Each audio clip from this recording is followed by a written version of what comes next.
Mario sports games used to be of a very high pedigree, but some recent entries in the series have kind of cooled some people off on these games.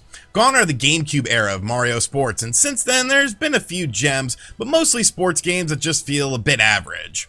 Mario Tennis Aces hit the Nintendo Switch a couple years ago, and now after a 7-year hiatus we have a brand new Mario Golf game with Mario Golf Super Rush for the Nintendo Switch.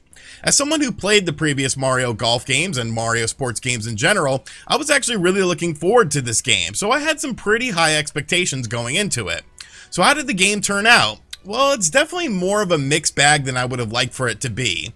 And yes, I'm late to this review, but I mean, some YouTubers like Arlo review games months after they release, and you love it, so love me too. Love me too.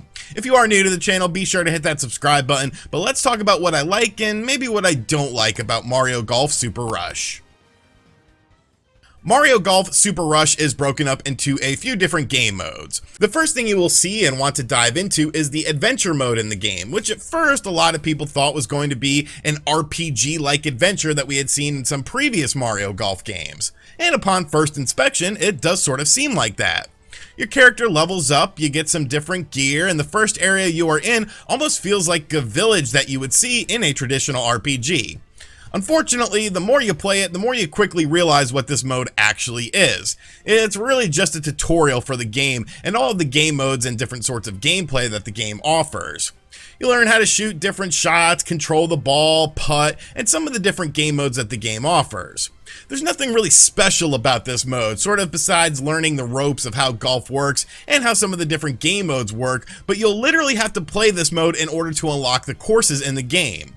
If you don't, you won't be able to golf on the various courses that the game offers, which I found to be a really weird decision that personally I wasn't a fan of at all, as the adventure mode, while pretty short, can feel a bit tedious as they have you gradually doing the courses via various practice rounds before finally being able to play the complete course to unlock it, which honestly just felt like padding to me. Besides the adventure mode, you have your standard golf, which just has you playing normal golf, and the new edition called Speed Golf. Speed Golf is what you mostly saw in the game trailers for the game, where a mad dash for the ball appears. Basically how it works is instead of just warping to the ball after you hit it, you control your character and run towards the ball manually. You can collect coins along the way, along with heart pieces that will replenish your stamina meter, and you can knock into your opponents to knock them off course. Now, if you're really a piece of shit, you can knock their ball around a bit too, which I thought was kinda nice. The mode itself is pretty fun and does add a good variety to the game, but I did feel like it kind of loses its luster a little bit. Now, if you're playing the game online or with local friends, the fun factor for this mode definitely increases, but offline against the AI, it just ends up being a little bit tedious after a while. There's also a cross-country golf mode in the adventure mode, but for some reason you can only play it in the adventure mode. Now this has you on a course with basically a bunch of holes, and you have to knock your ball into all the holes in a certain amount of strokes. Yeah, that's a lot of innuendo, but I'm really not trying to do it. But like I said, for some reason you can only play this in the adventure mode, which is a bit odd. I could see this mode being a lot of fun to play with others as you all race to do the holes first, but no, only in adventure mode. Besides that, there's also a battle mode, which I think should have been a bigger deal in the promotion of this game, and hell, maybe it should have even been a focus for this game. There are 9 holes on one course, and you compete against the computer or online against people to be the first to score your ball in any of the 3 holes, as first to 3 wins. This mode definitely has the most personality and character out of any of the offered modes in the game by far, and the course itself is very interesting and unique, and you could definitely have some very chaotic and fun situations with this. Control-wise, the game is fine and presents itself as pretty standard golf. You have a meter to gauge the strength of your shot, and you can do adjustments such as putting a spin on the ball or a shift on the ball in a different direction. You also have a super shot that builds up in some game modes as well that will give you a shot with a bit more power and distance than normal, and will also go straight as an arrow. The game also offers motion controls as well should you want to play the game like you're a real golfer. I did check out the motion controls just to sort of see how they worked, and once again, they worked fine, but I prefer the button controls because, I don't know, I guess I'm just lazy, and if I actually wanted to golf, I would actually just go on a golf course, preferably a par 3 golf course with a golf cart so I could just be a belligerent idiot. Presentation-wise, the game is mostly solid, if not a bit underwhelming. I think the character models of the golfers themselves look fine with that typical Mario charm, and Wario and Waluigi are dripped out of the building in terms of gear, which I definitely appreciated. The animations for all of the golfers are very smooth, there's no slowdown in the game, and the game looks pretty sharp in handheld mode. The audio in the game is okay, with some voice samples of the characters while they are golfing, and some upbeat music on their golfing adventures through Super Rush. So then what's the issue with Mario Golf Super Rush? Well, as you could tell so far from the review, everything is just, I don't know, sort of average. Let's start with the one area that the game is lacking, and that's definitely in the content department. As I said, you have to play the adventure mode in order to unlock all of the courses in the game, which comes in at a whopping total of 6 courses. Yes, 6 courses. Now honestly, this would not bother me too much if the courses themselves were all varied and fun and unique, but honestly, they really aren't.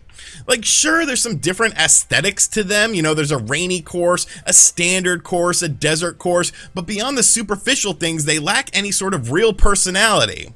Like, this is Mario, you have a million games and a million level types to choose from, and it just feels like they went super safe with the courses themselves. Hell, Nintendo has already said that there's going to be additional content coming to Mario Golf Super Rush during E3 of 2021. And what was the first course that they showed off for this? New Donk City from Super Mario Odyssey, which has more personality in it than all 6 of these courses you get in the game combined. And that's sort of the motif of this game. It released with little content in terms of depth, much like Mario Tennis Aces and the original Splatoon did, with Nintendo promising free updates as the game goes on. And I mean, that's fine. I understand trying to elongate the game, but when the game comes out with bare bones content on day one, it does feel kind of like, I don't know, maybe you should just wait to buy the game.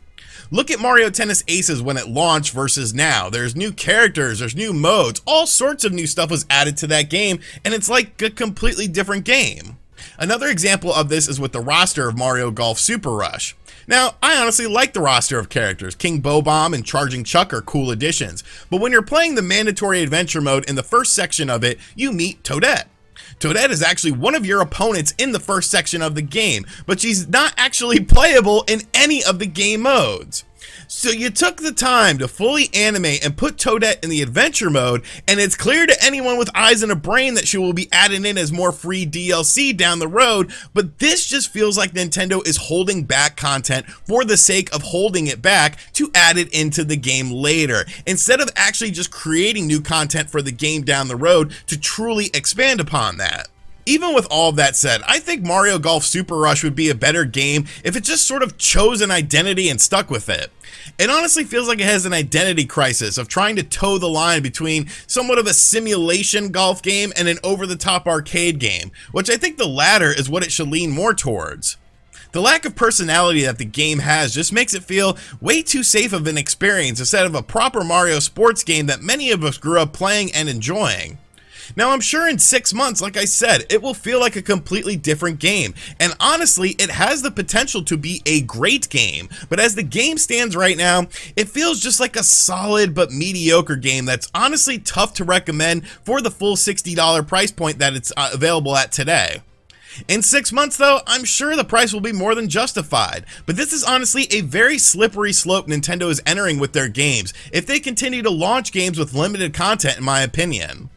But those are my thoughts on Mario Golf Super Rush for the Nintendo Switch. I guess I just expected a bit more from it, and I'm a bit disappointed at what we got on day one. So let me know in the comment section down below what you think of this game. Have you picked up Mario Golf Super Rush? Are you waiting on a potential sale for this game, or do you have no interest in it whatsoever? And as always, guys, thank you for checking out this video. If you are new to the channel, be sure to hit that subscribe button. Be sure to like and share the video. Check out other videos on the channel as well. We kind of talked about Nintendo releasing games with limited content on day one in a previous video on the channel about a week or so ago, so make sure you guys go check that out. And as always, I'll catch you guys on the next video. Thanks for watching. Later.